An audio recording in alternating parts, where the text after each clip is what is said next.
ద్వారానే నేను అలా ఎదగటం మొదలుపెట్టాను. తర్వాత జీకే సార్ని కలవటం, ఆయన్ని కొన్ని ప్రోగ్రామ్స్ వీడియోస్ అవి చూడటం, ఆయన స్పిరిచువల్ టాబ్లెట్స్ అన్ని చేసి ఆయన ఎంతో రీసెర్చ్ చేసి గత 30 ఏళ్ళగా ఈ లైన్లో ఉన్నారు ఆయన. సో నేను గైనకాలజిస్ట్గా ఉండటం వల్ల నాకు ఇంకా కొంత అడ్వాంటేజ్ ఉంది. ఏంటంటే ఈ ప్రెగ్నెంట్ ఉమెన్ని అంటే కడుపులో శిశువునే మంచిగా ఈ భూమి మీదకి తీసుకొస్తే అసలు మనకి ఇబ్బందులు అనేది ఒకటి నాకుంది. దాని మీద ధ్యాన మాతృత్వ అనే ప్రోగ్రామ్ని చెయ్యాలి అని రాజ్కుమారి మేడము, నేను, జీకే సార్ వాళ్ళ సిస్టర్ మాట్లాడుకోవడం, త్వరలో ఆ ప్రోగ్రామ్ మనం గుడివాడ పిరమిడ్లో లాంచ్ పోతే ఈ మనకి ఎక్కడ వెళ్ళినా మన బంధువుల్లో కానీ ఫంక్షన్లో కానీ ఎక్కడ వెళ్ళినా ఎవరిని పలకరించినా ఏం చెప్తున్నారు, అందరికీ బీపీ ఉంటుంది, షుగర్ ఉంటుంది, థైరాయిడ్ ఉంటుంది, మోకాళ్ళ నొప్పులు ఉంటున్నాయి, కళ్ళకి ఆపరేషన్ అవుతుంది. మళ్ళీ ఇప్పుడు కొత్తగా అందరికీ వయసుతో సంబంధం లేకుండా హార్ట్ ప్రాబ్లమ్స్ వస్తున్నాయి. సో వీటిలన్నిటికీ మూలాలు ఎక్కడ ఉన్నాయి అంటే మనం ఏం చేస్తున్నాం, బయటికి హాస్పిటల్స్కి వెళ్ళి అక్కడ టెస్టులు చేయించుకుని ఆల్మోస్ట్ అందరికీ ఇంచుమించు అదే టాబ్లెట్లే అటు ఇటు డోసులు పెట్టి వేసుకుంటున్నారు. కానీ ఈ రోగాలన్నీ ఎక్కడి నుంచి వస్తున్నాయి, లోపల నుండి. అంటే సొల్యూషన్ కూడా లోపలే ఉంది. ఎవరు మనము కళ్ళు మూసుకుని లోపలికి వెళ్ళి లోపల నుండి క్యూర్ చేసుకోవాలని అనుకోవట్లా. మేము యాజ్ ఎ డాక్టర్స్ మేము ఇచ్చే టాబ్లెట్లు ఎక్కడ పనిచేస్తున్నాయి, ఓన్లీ ఫిజికల్ లెవెల్లో పనిచేస్తున్నాయి. కానీ రోగాలు ఎక్కడి నుండి వస్తున్నాయి, ఫిజికల్ లెవెల్లో రావట్లేదు కదా, ఇంకా లోపల లెవెల్స్ నుండి వస్తున్నాయి. సో ఇలా ఆధ్యాత్మికంగా చూస్తే మనకి 5 శరీరాలు ఉన్నట్టు. మేము ఇచ్చే ట్రీట్మెంట్ ఏదున్నా మీకు ఫిజికల్ లెవెల్లోనే, సో భౌతిక శరీరంలో ఇస్తున్నాం. కానీ మన అన్ని మనోమయ కోసం, ప్రాణమయ కోసం అక్కడి నుండి వస్తున్నాయి. సో ఆ హీలింగ్ లేకుండా, ఇన్నర్ హీలింగ్ లేకపోతే మీకు మెడికల్గా ఇచ్చేది ఏది పర్మనెంట్గా క్యూర్ అయితే అవ్వదు. సో అది అలా చేసుకోవాలంటే దాన్ని ఎవరు క్యూర్ చేసుకోగలరు? మీకు మీరే ఒక ఆధ్యాత్మిక డాక్టర్ అవ్వాలి. అప్పుడు మీకు ఏ ప్రాబ్లం ఉంది, ఏ లెవెల్లో ఉందని చెప్తే దాన్ని ధ్యానం ద్వారానే మీరు చాలా వరకు ప్రాబ్లమ్స్ క్యూర్ చేసుకోవచ్చు. సో మనం కామన్ ప్రాబ్లమ్స్ మాట్లాడుకున్నాం ఇక్కడున్న ఏజ్ గ్రూప్ వాళ్ళని బట్టి. మీకు ఈ ఏజ్ గ్రూప్లో కామన్గా వచ్చేది బీపీ, షుగరు, థైరాయిడ్, కాళ్ళ నొప్పులు, తర్వాత నిద్ర పట్టకపోవడం, విపరీతమైన టెన్షన్, యాంగ్జైటీ, ఎవరిని చూసినా కోపం వస్తుంటుంది, ఇలాంటివి ఉంటాయి. ఇవన్నీ కూడా ఎక్కడి నుండి రిలేటెడ్ అంటే మన చక్రాస్లోనే ఉంటాయి. ఇవన్నీ మనకి ప్రతి మనిషికి బాడీలో 7 చక్రాలు ఉంటాయి, 7 సీల్స్ అంటారు. సో ఈ 7 చక్రాల్లో ఎక్కడ బ్లాక్ ఉంటే ఆ ప్రాబ్లమ్స్ మనకు వస్తూ ఉంటాయి. సో ఈచ్ చక్ర ఏంటి, ఈచ్ చక్ర ఒక్కొక్క గ్రంథులకి కనెక్ట్ అయి ఉంటుంది. మూలాధార చక్రం అనుకుంది ఫస్ట్ చక్ర, అది కింద మనకి కాక్సిడియల్ బోన్ దగ్గర ఉంటుంది, స్పైనల్ కార్డ్లో చివర. అది వేటికి కనెక్ట్ అయి ఉంటుంది, జెంట్స్కి అయితే వాళ్ళ టెస్టికల్స్కి, లేడీస్కి అయితే ఓవరీస్కి కనెక్ట్ అయి ఉంటుంది. అట్లా మనకి కింద లోవర్ లెగ్స్కి కనెక్ట్ అయి ఉంటుంది. తర్వాత స్వాదిష్టాన చక్రం, మణిపూరక చక్రం అలా తీసుకుంటే అంటే మన బొడ్డు దగ్గర, బొడ్డు 2 వేళ్ళు కింద ఈ 2 చక్రాలు ఉంటాయి. ఇవి వేటికి కనెక్ట్ అయి ఉంటాయి, మన జీర్ణాశయము, ప్యాంక్రియాసు, లివరు. అంటే మనకు జీర్ణకోశ సమస్యలు రిలేటెడ్ అంటే liver problem, gall bladder problems, తర్వాత ప్యాంక్రియాస్ నుండి వచ్చేది షుగరు. మనకు అరుగుదల లేదు, గ్యాసు లేదా విపరీతమైన ఆకలి లేకపోవడమో, లేదా మోషన్స్ తినగానే పొట్ట నొప్పి, తర్వాత గాల్ బ్లాడర్లో స్టోన్స్, ఇవన్నీ కూడా ఈ చక్రాస్ బ్లాకేజీ వల్ల వస్తాయి. సో ఈ 3 లోవర్ చక్రాస్ అంటారు. ఈ 3 చక్ర ప్రాబ్లం వల్ల మనకు విపరీతమైన ఈ ఫిజికల్ ప్రాబ్లమ్స్ వస్తాయి. తర్వాత మనకి 4వ చక్రం ఏంటి, అనాహత చక్రం, అది హార్ట్ చక్రం అంటారు. తర్వాత 5వది విశుద్ధ చక్రం. అక్కడ మనకి ప్రాబ్లం ఏంటి, విశుద్ధ చక్రం దగ్గర బ్లాక్ ఉంటే మనకు థైరాయిడ్ సమస్యలు వస్తాయి. ఈ అనాహత చక్రం దగ్గర థైమస్ గ్రంథి అని ఉంటుంది, అది మన బొటన వేలు అంత ఉంటుంది. యాక్చువల్గా మనకి అప్పట్లో చాలా సంవత్సరాలు మనుషులు బతకడానికి వాటికి కూడా ఒక కారణమైన గ్రంథి అదేను. ఇప్పుడు దాని సైజ్ బాగా తగ్గిపోయింది మెడికల్గా చూసినా కూడా. నెక్స్ట్ వచ్చేసి ఆజ్ఞా చక్రం. ఆజ్ఞా చక్రం connected to pineal gland. Pineal gland ఎంత ఉంటుంది, చిన్న మన పెసరబాద్ అంత సైజులో ఉంటుంది.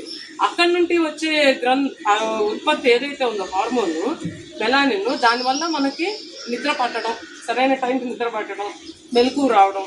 ఆ తర్వాత అది మనకి పిట్యూటరీ గ్లాండ్ని స్టిమ్యులేట్ చేస్తుంది. అదే పిట్యూటరీ గ్లాండ్ ఏమంటారు, మాస్టర్ గ్లాండ్ అంటారు. అది సహస్రారకు కూడా రిలేటెడ్, దాన్నే 1000 పెటల్స్ లోటస్ అంటారు. సో అది ఎప్పుడు మనకి పీనియల్ గ్లాండ్ సరిగా సెక్రిషన్స్ లేవో మనకి నిద్ర రాదు. అది పిట్యూటరీ గ్లాండ్ అని కూడా స్టిమ్యులేట్ చేయదు. పిట్యూటరీ గ్లాండ్ అని ఎందుకు మాస్టర్ గ్లాండ్ అంటారంటే అక్కడ వచ్చే ప్రతి స్రావాలు ఉంటాయి కదా, హార్మోన్స్. ఆ హార్మోన్స్ ఏంటంటే మన బాడీలో ఏ ఆర్గాన్ ఎలా ఫంక్షన్ చేయాలి, స్ప్లీన్ ఎలా ఫంక్షన్ చేయాలి, హార్ట్ ఎలా ఫంక్షన్ చేయాలి, అలా అన్ని, థైరాయిడ్ ఎలా ఫంక్షన్ చేయాలి, ప్రతి హార్మోన్ రిలీజింగ్ హార్మోన్ని అది ఫంక్షనింగ్ చేస్తుంది. తర్వాత హ్యాపీ హార్మోన్స్ కూడా అక్కడ నుంచి వస్తాయి. ఆక్సిటోసిన్, డోపామిన్, ఇవన్నీ హ్యాపీ హార్మోన్స్ అంటారు. అంటే మనం ఒక సంతోషమైన వాతావరణం ఉండడానికి కూడా అది కారణమవుతుంది, హ్యాపీ హార్మోన్స్. అలాగే బాడీలో దానికి విరుద్ధమైన హార్మోన్స్ ఏంటి, స్ట్రెస్ హార్మోన్స్. మనకి ఎప్పుడు మనం స్ట్రెస్లో ఉన్నాము అంటే మనకి కార్టిజోల్ అని, సెరాటోనిన్ అని, తర్వాత అడ్రినలిన్ అని ఇవి రిలీజ్ అవుతాయి. ఈ మోస్ట్ ఆఫ్ ద సెరాటోనిన్ ఎక్కడ రిలీజ్ అవుతుందంటే మన పేగుల్లో రిలీజ్. 95% పేగుల్లో ఉంటే, జీర్ణకోశ వ్యవస్థలు ఉంటే వస్తుంది సెరటోనిన్. అది కూడా హ్యాపీ హార్మోన్. ఇది ఎందుకు ఈ మధ్యకాలంలో అది తగ్గిపోయింది అంటే మనం తినే ఆహారం వల్లే. మనం విపరీతమైన మాంసాహారం తింటున్నాం, జంక్ ఫుడ్ తింటున్నాము, కృత్రిమమైన ఫుడ్ తింటున్నాం. దానివల్ల ఈ జీర్ణకోశ వ్యవస్థ దెబ్బతిని ఆ హార్మోన్ కూడా దెబ్బతింది. ఇప్పుడు ప్రతి వాళ్ళకి ఎందుకో డల్లుగా ఉంటారు, మూడీగా ఉంటారు, ఎవరితో కళాబుద్ధి కాదు. నేను ఒక 25-30 years బ్యాక్ అంటే నేను చిన్నప్పుడు, నాకు 40 years బ్యాక్ అట్లా చూస్తే మాది పెద్ద ఫ్యామిలీ అనమాట, విలేజ్. మా వాళ్ళందరూ ఊరికే కలిసి గలగలగలగల మాట్లాడుతూ ప్రేదని సంతోషంగా ఉండేవాళ్ళు.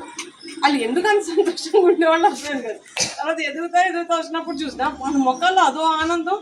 ఎందుకంత గట్టిగా మాట్లాడతారంటే వాళ్ళు ఏమనేవాళ్ళు అంటే మాకు మనుషులను చూస్తేనే ఆనందం అనేవాళ్ళు. అంటే ఒక మనిషి ఇంకో మనిషిని చూస్తే వాళ్ళకి ఆనందం అంట. మా నాయనమ్మ వైపు కానీ అమ్మమ్మ వైపులు కానీ ఒక్కొక్క ఫ్యామిలీలో ఇటుపక్క 11 మంది అక్క చెల్లెళ్ళు అన్నదమ్ములు, అటుపక్క 11-12 మంది అక్క చెల్లెళ్ళు అన్నదమ్ములు, వీళ్ళందరూ కలిస్తే అది ఇంత నిశ్శబ్దం అయితే ఉండేది కాదు. వాళ్ళ నిశ్శబ్దంగా పెట్టాలని మన వల్ల అయ్యేది కాదు. అసలు వాళ్ళ ఉత్సాహం ఉరకలేస్తూ ఉండేది. ఎంత హ్యాపీగా ఉండేవాళ్ళు ఉన్నంతలోనే. వాళ్ళకి ఇంకేదో కావాలని అయితే ఉండేది కాదు డెఫినెట్గా. మన ఆనందంగా ఉండేవాళ్ళు. అంత ఆనందంగా ఉండడానికి కూడా కారణం ఈ హార్మోన్సే. వాళ్ళ మైండ్ సెట్ అండ్ హార్మోన్స్. అంటే వాళ్ళు స్వచ్ఛమైన ఫుడ్ తీసుకున్నారు అప్పట్లో. వాళ్ళకి మంచి ఇంత నాన్ వెజ్ ఇలా అయితే లేదు, ఇంత జీవహింస లేదు. ఇవాళ అసలు ఎక్కడ చూడండి బాబు, రోడ్ల పక్కనంతా అసలు కార్లు అంటే ఇలా తల తిప్పాలంటే భయం వేసిపోతుంది. ఇప్పుడు నెక్స్ట్ నేనేం చూడాలి ఈ రోడ్డు పక్కన అని. ఆ రోడ్డు పక్కనంతా వస్తే ఒక బార్ వస్తుంది, లేదా ఒక చికెన్ కొట్టం, మటన్ కొట్టం వస్తూ ఉంటుంది. ఇంత హింస అనేది వస్తే లేదు. సో అందరూ శాకాహారమే ఎందుకు తినాలి, మాంసాహారం తిని మేము ధ్యానం చేసిన రోజు అంటే మానేస్తామని పిరమిడ్లో ఉండి మనకి ధ్యానం చేసే వాళ్ళు కూడా కొంతమంది నన్ను అడగటం జరిగింది. కానీ మాంసాహారం మాత్రం దయచేసి తినమాకండి. పిరమిడ్లో ఉండి ఆ రోజు మాంతే మనకు సరిపోతుందా, అది కాదు. మనము ఎప్పుడైతే జీవహింస చేసామో అది ఆ ప్రాణి పడిన బాధ, ఆ టైంలో అది రిలీజ్ చేసిన హార్మోన్, మనకెట్లా హార్మోన్స్ రిలీజ్ అవుతాయి, మనకు బాధ వస్తే ఆ జీవానికి కూడా రిలీజ్ అవుతాయి. అది భయపడినప్పుడు, ఆందోళనకు గురైనప్పుడు దానికి కూడా స్ట్రెస్ హార్మోన్స్ రిలీజ్ అవుతాయి. ఆ స్ట్రెస్ హార్మోన్తో ఉన్న దాన్ని తెచ్చి మనం వండుకుని మనం తింటున్నామంటే అది మన బ్లడ్లోకి వెళ్ళిపోయి మనకి హాని చేస్తుంది ఒకటి. రెండోది అది మన చక్రాస్లో ఉండిపోతుంది. ఆ జీవహింస చేసినది మన చక్రాస్లో ఉండిపోయి ఇండైరెక్ట్గా అది మనల్ని ఎఫెక్ట్ చేస్తుంది. సో ఈ మాంసాహారం అనేది తినకూడదు అంటే తినకూడదు అంతే, ఎట్టి పరిస్థితుల్లో. ఇది మన పర్యావరణానికి కూడా చేటు చేస్తుంది మాంసాహారం. అది ఎలా చేటు చేస్తుంది, అది మనం అనుకుంటున్నాం దాన్ని చంపడం వల్ల మనకేమైంది అని. అది రిలీజ్ చేసిన వైబ్రేషన్స్ ఏవైతే ఉన్నాయో తర్వాత దాన్ని చంపినప్పుడు వచ్చే గ్యాస్ రిలీజ్ అవుతుంది కదా, అది మీథేన్ గ్యాస్ అంటారు. అది చాలా హెవీ గ్యాస్ కెమిస్ట్రీ పరంగా. ఆ గ్యాస్ ఏంటంటే పైకి వెళ్ళలేదు, ఎనీ గ్యాస్ రిలీజ్ అయింది మనకు అట్మాస్ఫియర్ లెవెల్కి వెళ్ళిపోతుంది. ఈ గ్యాస్ని సూర్యకిరణాలు మళ్ళీ వెనక్కే పంపిస్తాయి. అప్పుడు ఆ గ్యాసెస్ అన్ని ఏం చేస్తాయంటే భూమిలోకి వెళ్తాయి. భూమిలోకి వెళ్ళి ఈవెన్ మనం అనుకుంటున్నాం అది చేపేగా, అదేంటది, అది రొయ్యేగా, అది ఇదేగా, ఏదో వీటిలో కూడా మళ్ళీ గ్రూప్ సి చేస్తారు. ఓకే మేకం తినకూడదు, అది పెద్దగా ఉంది కాబట్టి, కోడి కాదు, ఇవన్నీ చిన్న అంటే ఇవన్నీ ప్రాక్టికల్గా నాతో కొంతమంది డిస్కస్ చేసి నేను చెప్తున్నా. ఆ రొయ్యలే ఉంది అది తినొచ్చు అంటున్నారు. కాదు, వాటికి కూడా కాన్షియస్ ఉంటుంది, గ్రూప్ కాన్షియస్ కింద ఫామ్ అవుతుంది. ఓకే ఈ పెద్ద వీళ్ళకి నర్వస్ సిస్టమ్ ఉంది, వాటికి అంతగా లేదనుకున్నాం, కానీ వాటికి గ్రూప్ కాన్షియస్గా ఫామ్ అయ్యి అవన్నీ మన భూమిలోకి వెళ్తున్నాయి. అవే మనకి మళ్ళా బ్యాడ్ అంటే వాటర్ లేకపోవడం, తర్వాత ఈ పంటలు సరిగా పండకపోవడం, ఈ భూకంపాలు, సునామీలు వాటిలన్నిటికీ కారణం కూడా ఒక రకంగా మనం చేస్తున్న ఈ ప్రకృతిలో ఉన్న జీవహింసే. ఇది ఒక రకంగా ప్రకృతిని మనం డ్యామేజ్ చేస్తున్నాం. తర్వాత ఆ పాపాన్నంతా మనం లోపలికి తీసుకుని మన చక్రాల్లో బ్లాక్స్ ఏర్పడుతున్నాయి. ఆ బ్లాక్ ఏర్పడినప్పుడు ప్రాణశక్తి మనలో ప్రవహించట్లేదు కదా. అది ఆ చక్రాసులో నుండి వెళ్ళే ప్రాణశక్తి ప్రతి మన కణాలకి వెళ్ళి అక్కడ మనకి మంచి ఎనర్జీ రిలీజ్ అవుతుంది. ఆ కణాలు హెల్తీగా ఉంటాయి. ఇప్పుడు ఏమైంది, మనకి చక్ర బ్లాక్ అయిపోయింది. ఆ పర్టికులర్ ఆర్గాన్ సపోజు కింద చక్రం బ్లాక్ అయింది అనుకోండి, ఫస్ట్ చక్రం మూలాధార, అది అండాశయాలకి ప్రాణశక్తి వెళ్ళట్లేదు. వెళ్ళినప్పుడు ఏం జరుగుతుంది, అండాశయాలకి అక్కడ వాళ్ళకి హార్మోన్ డిస్టర్బెన్స్ వస్తుంది, ఋతుస్రావ ప్రాబ్లమ్స్ వస్తాయి, పిల్లలు పుట్టకపోవడం. ఇవాళ మనం ఎంతమంది చూడండి, ప్రతి ఊర్లోనూ పిల్లలు పుట్టని జంటలు, ప్రతి ఫ్యామిలీస్లోనూ మనకు తెలిసిన వాళ్ళు ఫ్రెండ్ సర్కిల్ ఎంతమంది ఉంటున్నారు. వాటిలన్నిటికీ కారణం కూడా ఈ స్వాదిష్టాన చక్రము, ఈ మూలాధార చక్రం బ్లాక్ ఒకటి కారణం అవుతుంది. తర్వాత మనం తినే ఫుడ్, ఎందుకంటే అక్కడ సెరోటోనిన్ లెవెల్ పోతుంది.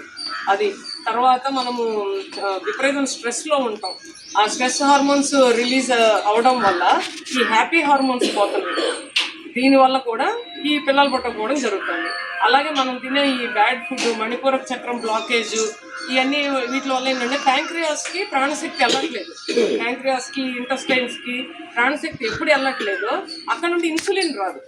ఇన్సులిన్ రానప్పుడు ఏమవుతుంది, రిలీజ్ అవునప్పుడు బ్లడ్లో షుగర్ లెవెల్ పెరిగిపోద్ది. అసలు ఇన్సులిన్ పని ఏంటి, మనం ఏదైనా ఆహారం తినగానే ఒక సిగ్నల్ అక్కడికి వెళ్ళి మనం డైజెషన్ సిగ్నల్ ఇన్సులిన్ రిలీజ్ అవుతుంది.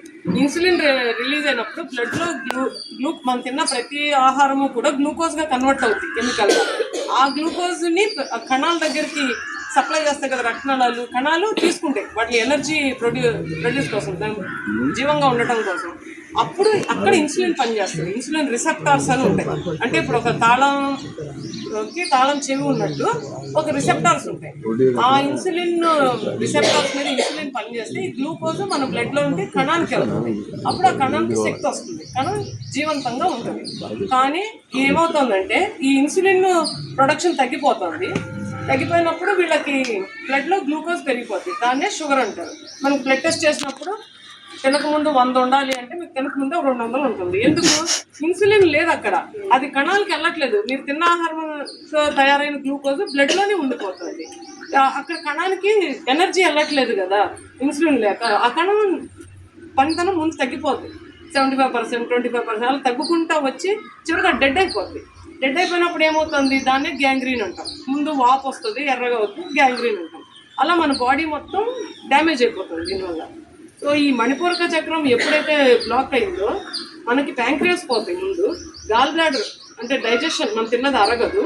తర్వాత మన నాన్ వెజ్ తింటాం, అదే టైంలో చక్కగా మన పేగుల్లో అంతా జీర్ణ వ్యవస్థ అంతా డ్యామేజ్ అయిపోతుంది. మెయిన్ ఇవాళ ఉన్న 99% షుగర్ ప్రాబ్లమ్స్, జీర్ణాశయ ప్రాబ్లమ్స్, తర్వాత గాల్ బ్లాడర్ స్టోన్స్, వాటిలన్నిటికీ కారణము ఇదే. ఎవరైతే వాళ్ళు ఈ ధ్యానం చేసుకుని మనోమయ కోసం లెవెల్ దాటి ధ్యానం చేసి, ధ్యానం అంటే ఏదో ఒక 20 నిమిషాలు 10 నిమిషాలు కళ్ళు మూసి కూర్చున్నాం, అది బాగుందండి హాయిగా ఉంది, ఇవన్నీ కాదు. ఎవరికి సీరియస్గా ధ్యానం చేసుకుని ఒక 41 రోజులు అలా పెట్టుకుని నియమం ఒక 3 hours 4 hours చేసి వాళ్ళ మనోమయ కోసం లెవెల్ వరకు ఏదైతే ఉన్నాయి గతంలో ఉన్నాయని ఆ బ్లాక్లని తొలగించుకుని మళ్ళీ దాని మెయింటెనెన్స్ కూడా చేయాలి కదా. మనం ఒక కారు ఇంకోటో లిఫ్టో కొనుక్కుంటేనే యాన్యువల్ మెయింటెనెన్స్ అని చేస్తున్నాం. మన బాడీ కొత్త దేవుడు అసలు శరీరాన్ని ఎంత అద్భుతమైన టూల్, ఈ మొత్తం ప్రపంచంలోనే మోస్ట్ అంటే అడ్వాన్స్డ్ మిషన్ మన బాడీ. కాదు ఇది ఒక మిషన్ అని అనుకోవట్లేదు. మనం కారు కొంటేనేమో ఇన్సూరెన్స్ కడతాం, ఈ బాడీకి హెల్త్ ఇన్సూరెన్స్ ఉండదు. కార్నేమో 3 నెలలకి గ్యారేజ్కి పంపి దాన్ని అంతా సర్వీస్ చేపిస్తాం. మన బాడీకి సర్వీస్, మన బాడీ సర్వీస్ ఎక్కడ చేయాలి, పిరమిడ్ లో చేయాలి. బాడీ సర్వీస్ అంతా పిరమిడ్ లో చేయాలి. మనం ఎప్పుడైతే పిరమిడ్ లో బాడీ సర్వీస్ కోసం వెళ్ళి 24 hours ఏ పౌర్ణమికో ఉండి ధ్యానం చేసామో అది సర్వీస్ అయిపోయింది. ఈ బాడీ కూడా ఒక మిషన్ లాంటిది. దీని మీద మనం గౌరవించట్లేదు, దీన్ని గుర్తించట్లేదు. దీనికి కావాల్సింది ఏది, ఫ్యూయల్ అందించట్లేదు. కాబట్టే ఇవాళ ఇన్ని రోగాలతో మనము బాధపడుతున్నాము. మనం ఈ భూమి మీదకి మన ఆత్మ వచ్చింది ఒక జన్మ ప్రణాళికతో వస్తుంది. మనం అక్కడ ఆ లోకంలో ఒక ప్రణాళిక, ఒక మాట ఇచ్చి ఇక్కడికి వస్తాం. ఇక్కడ రాగానే మనం మర్చిపోతాం అసలు ఎందుకు వచ్చామని. తల్లి గర్భం నుండి బయటకు వచ్చినప్పుడు మన ప్రణాళిక మనం మర్చిపోతాం. కానీ మనం ఈ బంధనాల్లో పడిపోయి మనం ఈ రోగాల బారిన పడి ఇలా జన్మలు ఎత్తుకున్నాం. ఏదో ఒక జన్మలో మనం తెలుసుకుని ఈ ముందు ఈ రోగాల నుండి చేసి ఈ బాడీని సర్వీస్ చేసుకుని నీట్గా ఉండి మనం వచ్చిన జన్మ ప్రణాళిక, ఆత్మ ప్రణాళిక తెలుసుకుంటే మనం ఇంకా హ్యాపీగా ముందుకి వెళ్ళిపోయి ఈ డాక్టర్లు, ఈ మందులు అలా అని చెప్పి డాక్టర్లు అవాయిడ్ చేయొద్దు. ఎందుకంటే మన బాడీ సర్వీస్లో అది కూడా భాగమే. డాక్టర్ల దగ్గర వెళ్ళి టెస్టులు చేసుకుని మనది ఏది ఎలా ఉంది అని తెలుసుకోవడం కూడా ఒక భాగమే. ఈ బాడీని సర్వీస్ చేయించండి. ఈ సర్వీస్లో భాగమే మన పిరమిడ్ జగత్తు, శాకాహార జగత్తు, ధ్యాన జగత్తు. చాలా సింపుల్గా చెప్పేశారు మనకి. ఆయన ఫాలో అయితే అసలు ఏ పుస్తకం చదవక్కర్ల. మీరు ఎన్ని పుస్తకాలు చదివినా మళ్ళా పత్రిజీ గారు చెప్పిన ఏ ఉంటాయి, అవి ఇటు తిప్పి మనకు అర్థం కాని భాషలో ఉంటాయి. ఈయనేమో చాలా సింపుల్గా చెప్పేశాడు. A for apple, B for bat లాగా అంతే. పత్రిజీ గారిని ఫాలో అయిన ప్రతి ఒక్కళ్ళు కూడా ఈ జన్మని చాలా ఈజీగా దాటేస్తారు.